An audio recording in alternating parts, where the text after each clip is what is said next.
So, hello guys, welcome back to the third series of our Part of Speech work. जैसे कि मैंने आपको बताया था कि मैं पार्ट्स ऑफ स्पीच की सारी टॉपिक्स आपको एक्सप्लेन करूंगी।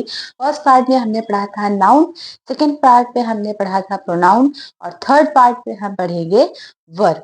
वर्ब क्या होती है?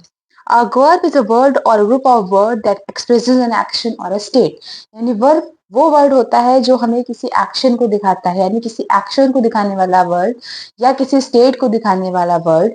जो भी वर्ड होगा वो क्या होगा? वर्ब। यानी कि किसी सेंटेंस को जब हम बोलते हैं तो जिसको हमको किसी चीज के करने या होने का पता चलता है वो वर्ड क्या होते हैं? वर्ब होते हैं। जैसे एग्जाम्पल में दिया है go, jump, she, sleep, eat, think. यानी कि गो जाना, कूदना, सोना, खाना, सोचना। जो भी हम एक्शन करते हैं, एक्शन वर्ड जितने भी होते हैं वो क्या होते हैं? वर्ब होते हैं। अब वर्ब क्या है? सेंटेंस में हम समझते हैं we had a nice lunch. इसमें क्या बता रहा है कि हमने एक अच्छा लंच किया। तो यहाँ पर एक्शन क्या है? हमने खाया। और खाया वर्ड कहाँ से पता चल रहा है? हैड से। हैड जैसे हमने देखा था, यानी कि हमने उस चीज को खा लिया। तो खाने से क्या मतलब हुआ कि वी हैड, खाने का क्या हो गया? वर्ब हो गया। सेकेंड सेंटेंस में हम देखते हैं ही ड्रोव फॉर आवर्स।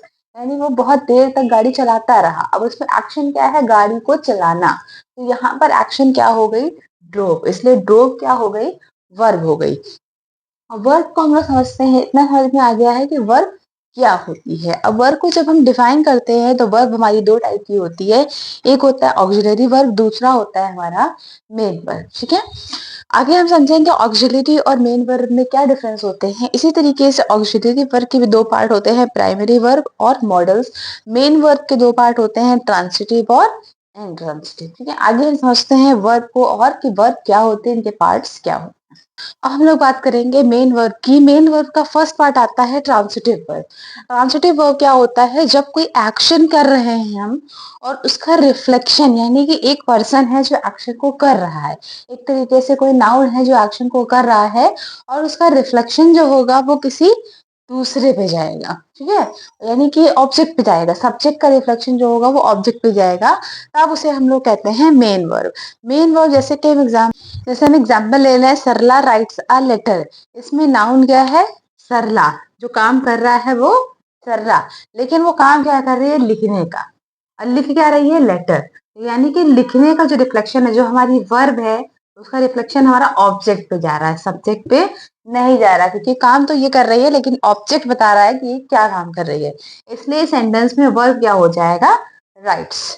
अब नोट पॉइंट दिया है इसमें, जो भी हमें क्वेश्चंस का आंसर देते हैं व्हाट, जैसे किसी काम को हम कर रहे हैं उसमें हमें क्वेश्चन का आंसर आया है क्या, क्या कर रहे हैं, या हूम, किसे कर रहे हैं, या हुज, किस लिए, मतलब किसको कर रहे हैं। ठीक है, किसका काम है। तो वो जहां पर भी ये तीन वर्ड्स के आंसर आएंगे वो क्या होते हैं? हमारे ट्रांसिटिव वर्ब होते हैं। अब हम बात करेंगे यूज ऑफ ट्रांसिटिव वर्ब, यानी कि ट्रांसिटिव वर्ब के यूज कहाँ कहाँ पे होते हैं। सबसे पहले होता है when there is only one object, यानी जब भी किसी भी सेंटेंस में सिर्फ एक ऑब्जेक्ट होता है वहां पे ट्रांसिटिव वर्ब यूज होता है। जैसे कि सेंटेंस लिखा हुआ है she killed a rat. She killed a rat में जो हमारा वर्ब है वो है किल्ड, यानी कि यहाँ पर रैट को मारने की बात हो रही है, किल करने की बात हो रही है। इसलिए इसमें हमारा सिर्फ एक ऑब्जेक्ट है। और जब भी कोई ऐसा हमने ऑब्जेक्ट बताया कि जहां पर रिफ्लेक्शन दूसरे पे पड़ रहा हो, यानी कि उसने मारा लेकिन किसे? रैट को, ये हमारा ट्रांसिटिव वर्ब हो गया। दूसरे सेंटेंस में हम लोग बात करेंगे when there are only two objects and one is for thing which is direct object and other is for person which is indirect object. यानी कि जब भी कोई दो वर्ब एक ही सेंटेंस में हो रहे हो तो जो पर्सन के लिए हो रहा होगा वो हमारा इनडायरेक्ट ऑब्जेक्ट होगा और जो किसी थिंग के लिए हो रहा होगा वो हमारा डायरेक्ट ऑब्जेक्ट होगा। जैसे कि हम एग्जाम्पल लें, they gave me a pen. यहाँ पर अगर हम डायरेक्ट ऑब्जेक्ट ढूंढ रहे हैं तो किसी चीज का नाम होना चाहिए, तो थिंग का नाम क्या है? पेन। तो पेन में क्या, कौन सा ऑब्जेक्ट हमारा हो गया? ये हो गया हमारा डायरेक्ट ऑब्जेक्ट। और दे गेव मी, किसको दे रहे हैं? मुझे। तो पर्सन यहाँ क्या हो गया है? इनडायरेक्ट ऑब्जेक्ट, यानी कि मी जो हो गया इनडायरेक्ट ऑब्जेक्ट। और इसमें जो वर्ब होगी वो होगी गेव, यानी कि देने की बात हो रही है। तो जब भी कभी दो यानी कि एक ही वर्ब के सेंटेंस में दो ऑब्जेक्ट आ जाएं, एक चीज के लिए होना चाहिए, एक पर्सन के लिए होना चाहिए, तो वहां पर भी हम लोग ट्रांसिटिव वर्ब का यूज करते हैं। Number 3, when there is an object and one complement, यानी किसी भी सेंटेंस में जब एक ऑब्जेक्ट होता है एक कॉम्प्लीमेंट होता है, वहां पे भी ट्रांसिटिव वर्ब का यूज होता है। They made Prahlad there king, यहाँ पे अगर हम बात करें तो पहला जो बात होगी वर्ब क्या है इसमें, तो वर्ब होगा हमारा मेड, क्योंकि क्या बनाने की बात हो रही है, किसी चीज को बनाने के लिए जो वर्ड हो रहा है वो मेड हो रहा है। और मेड की अगर हम बात करें तो जो प्रहलाद है वो इनका ऑब्जेक्ट है, किसको बना रहे हैं, प्रहलाद को। और क्या बना रहे हैं, किंग, तो किंग क्या हो गया हमारा, कॉम्प्लीमेंट वर्ड हो गया। यानी कि जब भी किसी वर्ब का एक ऑब्जेक्ट हो और एक कॉम्प्लीमेंट हो तो उसके लिए हम लोग ट्रांसिटिव वर्ब का यूज करते हैं।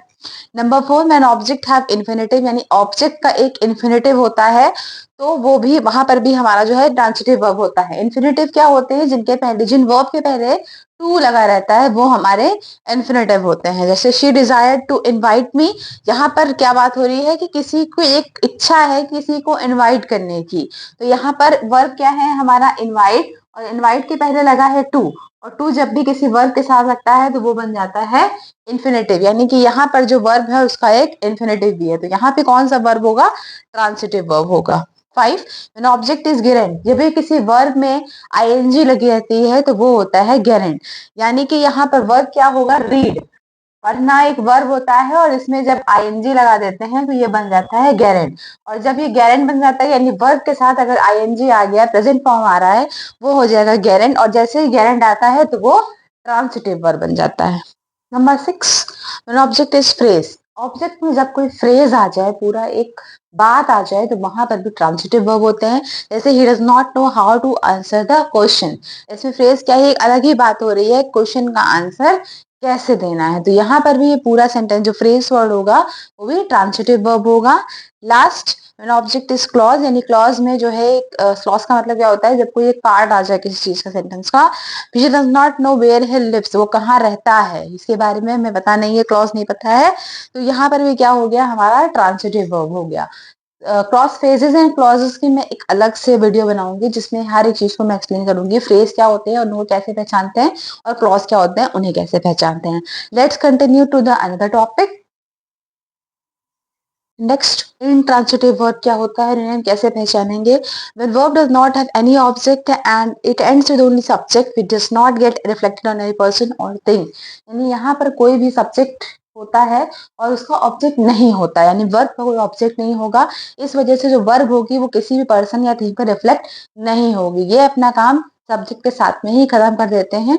ऐसे वर्ड हमारे इंट्रांसिटिव वर्ब होते हैं, जैसे एग्जाम्पल राम वीप, राम रोता है, इसमें वीप वर्ड एक वर्ब है और इसका कोई ऑब्जेक्ट नहीं है, ये सब्जेक्ट के साथ ही खत्म हो रहा है, इसलिए ये क्या हो गया, इंट्रांसिटिव वर्ब हो गया। ही लाफ्स, लाफ्स भी हमारा खत्म हो रहा है वर्ब इसी के साथ में, सब्जेक्ट के साथ में, तो ये भी हो गया हमारा इंट्रांसिटिव। ट्रांसिटिव वर्ब में बताया था कि हमें व्हाट, होम या हुज का आंसर मिलता है, यानी उस सेंटेंस में अगर हम क्वेश्चन फ्रेम करेंगे तो हमें व्हाट, होम या हुज से एक आंसर मिलेगा, लेकिन इन ट्रांसिटिव वर्ब में हमें व्हाट, होम और हुज का आंसर नहीं मिलेगा। यानी कभी भी आप कोई सेंटेंस लिखिए और उसमें सबसे पहले देखिए जो वर्ब है वो हमें व्हाट, होम या हुज का अगर आंसर देता है तो वो हो गया ट्रांसिटिव वर्ब, अगर नहीं देता है तो वो हो गया हमारा इंट्रांसिटिव वर्ब।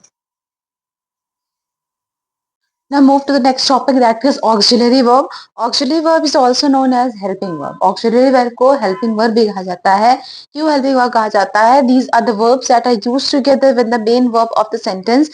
यानी कि इसके जो मेन वर्ब होगा सेंटेंस में उसके साथ में जो यूज होने वाले वर्ड होते हैं, यानी कि मेन वर्ब के साथ में जो वर्ब यूज होती है वो होती है हमारी ऑक्सिलरी वर्ब। ऑक्सिलरी वर्ब में जैसे कि हमने मेन वर्ब, ऑक्सिलरी वर्ब एक कंप्लीट आइडिया, यानी किसी सेंटेंस को अगर कंप्लीट करना है तो वहां पे हमें मेन वर्ब और ऑक्सिलरी वर्ब दोनों को कंबाइन करना पड़ेगा। जैसे कि she has lost a pen, अगर इसमें हम कहें मेन वर्ब क्या है तो लॉस्ट है, खो गया, और यहाँ पर ऑक्सिलरी वर्ब क्या है, हैज, यानी किसने खोया है, कनेक्ट कर रहा है सब्जेक्ट से, ये क्या हो गया हमारा ऑक्सिलरी वर्ब हो गया। यानी कि जो ऑक्सिलरी वर्ब होते हैं वो हेल्पिंग वर्ब भी होते हैं और वो हेल्प किसकी करते हैं वहां पे, मेन वर्ब की। प्राइमरी ऑक्सिलरी क्या होती है, जहां पर भी जो वर्ब होते हैं हमारे बी फॉर्म में होते हैं, यानी कि उनके साथ में बी लगाना पड़े, ऐसे is, are, am, was, were, have, confirmation नहीं होगी, बी फॉर्म में लगेगा।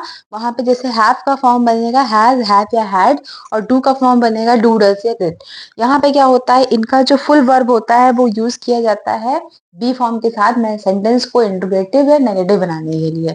कहाँ से किसका यूज किस तरीके से किया जाता है, कौन सा इन्फिनेटिव या कौन से फॉर्म में यूज किया जाता है, इसका मैं अभी नेक्स्ट स्लाइड में आपके लिए चार्ट लगा दूंगी, वहां पे आपको कंफर्म पता चल जाएगा कि हमें किस तरीके से ऑक्सिलरी वर्ब का यूज, यानी कि हमारा प्राइमरी ऑक्सिलरी किस तरीके से यूज होता है। वर्ब की बी फॉर्म होती है हमारी इज़, एम, आर, वॉज, वर। जहाँ पर भी हमको उसको प्रेजेंट कंटिन्यूअस टेंस बनाना होगा वहाँ पे हम बी फॉर्म का यूज़ करते हैं। जैसे हमने लिखा है he is writing a letter, यहाँ पर राइट जो है हमारा वर्ब है, आईएनजी लगा है कंटिन्यूअस के लिए, इसलिए इसमें फॉर्म लगेगी बी, और सिंगुलर है इसके लिए इज़ लगा है। सेकेंड, हैव में अगर हैव फॉर्म है तो उसके लिए हैज़, हैव, हैड का लगाते हैं यूज़। उसके लिए प्रेजेंट परफेक्ट टेंस होना चाहिए, जैसे I have done my work, she has done her lesson. इसके लिए हमारे पास प्रेजेंट टेंस जो कि परफेक्टली हो रहा हो या हो गया हो उसके लिए हम लोग यूज़ करते हैं। नेक्स्ट हमारा आता है डू फॉर्म, डू, डज या डिड, जिसको हम लोग इंट्रोगेटिव या नेगेटिव सेंटेंस को बनाने के लिए यूज़ करते हैं। Example, I do not like this pen negative sentence है, do you want this pen जो कि हमारा इंट्रोगेटिव सेंटेंस है। तो ये सारे हमारे फॉर्म्स थे वर्ब के। नाउ इस स्लाइड को आप पॉज करके अच्छे से पढ़ लीजिएगा तो आपको समझ में आएगा बेस फॉर्म और वर्ब और आईएनजी कैसे बनाया जाता है। Next, model auxiliary. Model auxiliary क्या होते हैं, जो हमें किसी मूड के बारे में बता रहे हैं या कोई आइडिया दे रहे हैं, जैसे किसी के मूड के बारे में, तो वहां पे क्या होता है, मॉडल ऑक्सिलरी का यूज होता है। ये भी फुल वर्ब के साथ यूज होते हैं।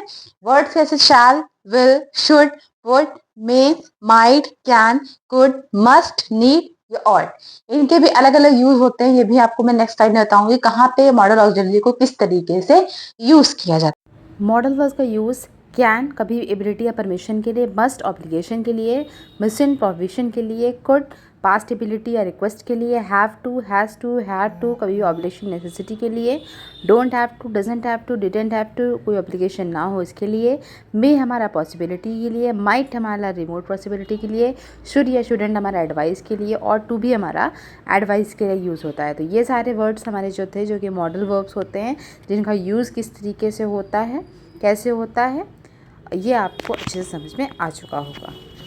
ना वर्ब भी हमारा डिफाइन किया जाता है दो पार्ट्स में। पहला होता है फाइनाइट, दूसरा होता है नॉन फाइनाइट। नॉन फाइनाइट और फाइनाइट में डिफरेंस क्या होता है, डिपेंड करता है। फाइनाइट जो होता है वो नंबर ऑफ पर्सन उस वर्ब में कितने हैं उस पर डिपेंड करता है, और नॉन फाइनाइट उस पर डिपेंड नहीं करता है। जैसे एग्जाम्पल से आप समझिए, राम इज प्लेइंग फुटबॉल, यहाँ पर डिपेंड कर रहा है कि किसको पसंद है, राम को पसंद है, तो नंबर ऑफ पर्सन पर डिपेंड कर रहा है ये वर्ब। तो ये हो गया हमारा फाइनाइट वर्ब। दूसरा है Ram likes playing football, Ram को पसंद है, यहाँ पर वो डिपेंड नहीं कर रहा है, यहाँ पे हम हटा भी सकते हैं, डिपेंड नहीं कर रहा है नंबर ऑफ पर्सन कितने हैं, इस वजह से यहाँ पे क्या होगा, नॉन फाइनाइट होगा। कैसे समझा था नंबर ऑफ पर्सन, यहाँ पर इसका यूज हुआ था क्योंकि ये एक सिंगुलर था, और यहाँ पर ऐसा कुछ भी नहीं है, इसलिए हो गया non finite. Now moving to the last topic. Non finite के भी तीन पार्ट होते हैं, इन्फिनेटिव, पार्टिसिपल और गेरेंड।